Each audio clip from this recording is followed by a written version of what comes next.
So would you please give us a brief description of what celiac disease is? Celiac disease is where the small intestine lacks an enzyme that makes people unable to process gluten. Okay, so what are your symptoms of the disease? So I can't eat food with gluten in it. Okay, so how does this personally affect your life?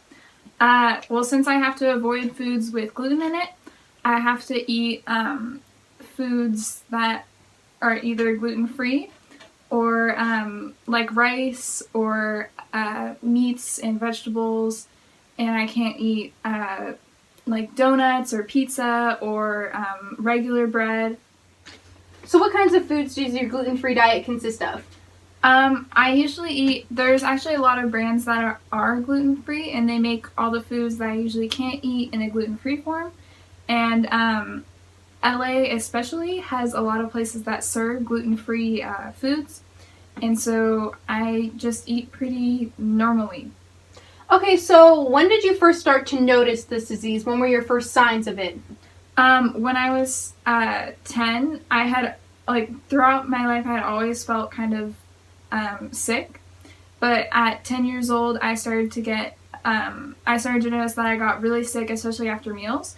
So I started to visit different doctors, and it took quite a few doctors, but eventually they ran blood tests, and they figured out that I have that disease. Okay, so are you aware of anyone else in your family who suffers from this disease? No, I'm not aware, but that doesn't mean that there aren't people that have it.